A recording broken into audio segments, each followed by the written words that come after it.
Hi, I'm Brett Davis. I'm the editor inside Unmanned Systems magazine. We are here in the Autonomous Media booth talking with some of the industry heavy hitters, and right now we have Cameron Baird, Patrick Casiano, and I'm going to let them explain these companies, but it's RX Networks and Unicore. So, gentlemen, thanks for coming by. Thank you for having me.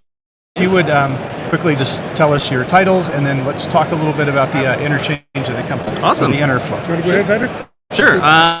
My name is Patrick Casiano. I am the Director of Product Marketing here at RX Networks, and we are a GNSS data services company headquartered in Vancouver, British Columbia, Canada. Yeah, my name is Cameron Baird. I'm Head of Business Development for GNSS hardware products, primarily Unicore GNSS technology. So tell us a little bit about these two companies, how they work together, a little bit of that history. Cam, did you want to start with that one? Well, so from a Unicore, both Unicore and RX Networks share a parent. So we're two sisters of one parent, and the hardware company utilizes services that the services side provides. Likewise, the services side utilizes hardware from the hardware company. Yes. Yeah. And so yes, RX Networks is owned by BD Star. We're a sister company of Unicore there. So yes, it's a symbiotic relationship when it comes to services and hardware. Hardware performs best when it's connected to a service, and services can only realize their true potential through hardware. And so that's what kind of makes it a fit. And I think we'll come back to that because there's an important point to be made there. But first, tell us a little bit about what you are showing and talking to people here at the show.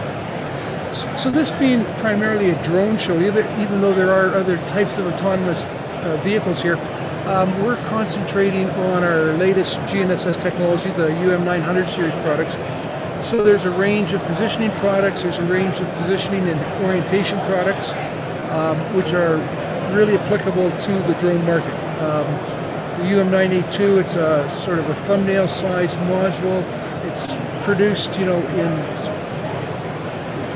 millions of units on an annual basis that are utilized in drone-type technologies throughout the world.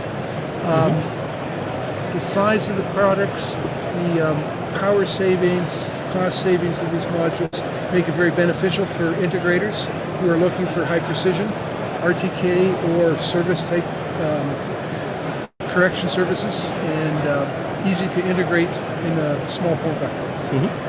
Yeah, so I mean, that's all you do, right? Is the modules you don't Strictly do like 100% modules. From the chipsets, the chip is integrated into the module is then integrated into a product, be it a drone, be it whatever. These modules are used in aviation, in automobiles, in marine markets, and survey markets. Unicore, from a hardware perspective, are probably one of the largest producers of GNSS modules for markets like the survey industry. You don't necessarily see the name Unicore out there, but you'll see many receivers that utilize Unicore technology.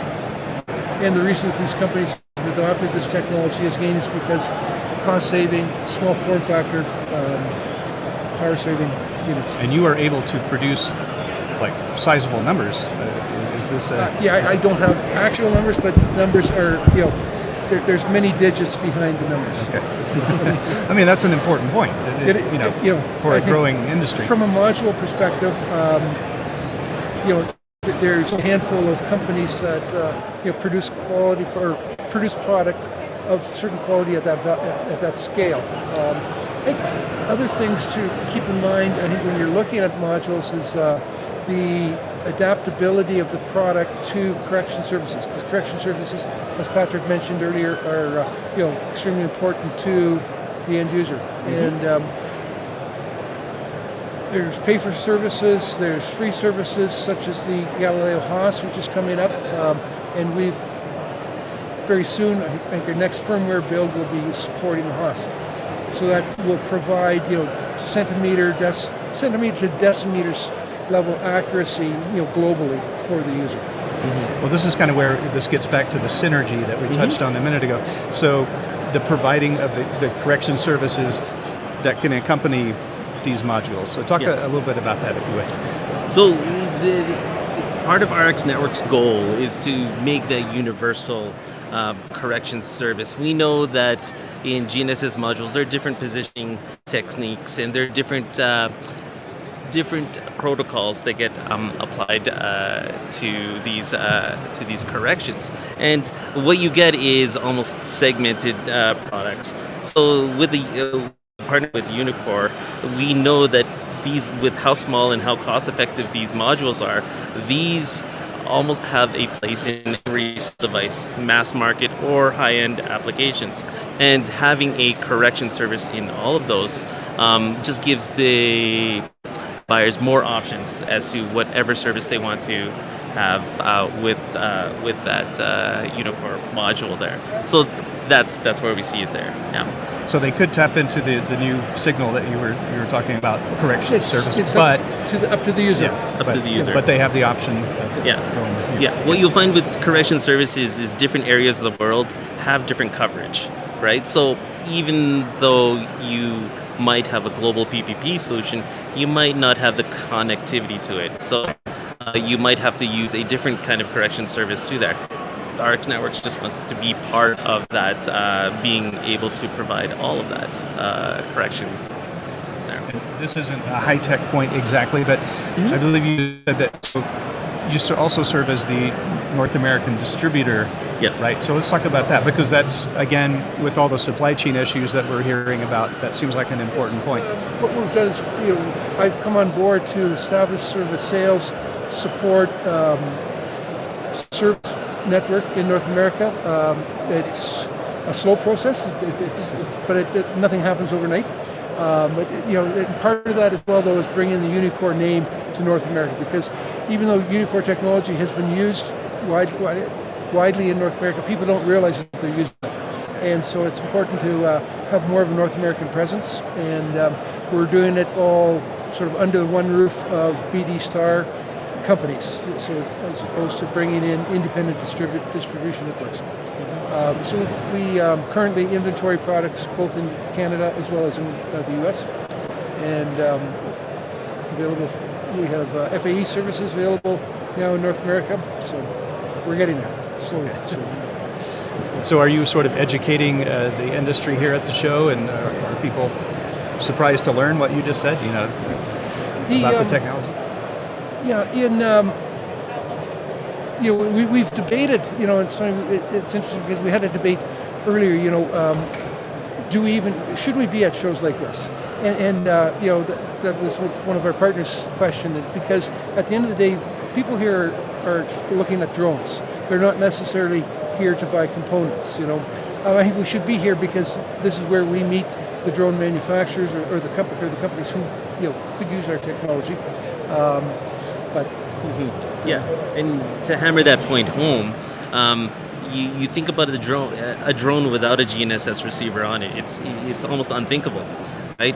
And further to that point, you think about a drone that's not connected, still unthinkable, right? So having RX Networks and Unicore here at the same time, providing two very important components, seems to make sense for all the drones here at the show, and and the ground vehicles and anything else. Yeah, we shouldn't limit it just to drones. We can't limit it to drones. So yeah. Drones and off-road classes vehicles. Yes. Yep. Yeah. So do you feel the industry is growing more knowledgeable about the need for precision GNSS for corrections? Absolutely. My viewpoint on that is because of this initiative for beyond visual line of sight, you absolutely have to know the location of that receiver as accurately as possible. Even though it's still in the air, it might not hit the building, but you need to be able to control it with a high degree of confidence. The only way to do that is to have correction services and assistance services feeding that drone with extra data to help it achieve that true position. Chaotic relationship comes in. They need each other, but without one or the other, they don't function to their fullest potential. And even beyond that, once you start talking about advanced air mobility, all that stuff, that's dependent on that. Absolutely. And that's where we're positioning ourselves to to be ready to serve that market there. So, yeah. Okay, great. Yeah. Anything else that we need to learn about this? I guess the only other thing would be stop by booth number 4130, 4130. and we'd be happy to talk to you. Yes. Sounds good. Well, thank you so much for coming by. Thanks, Thank Bruce. you. Cheers.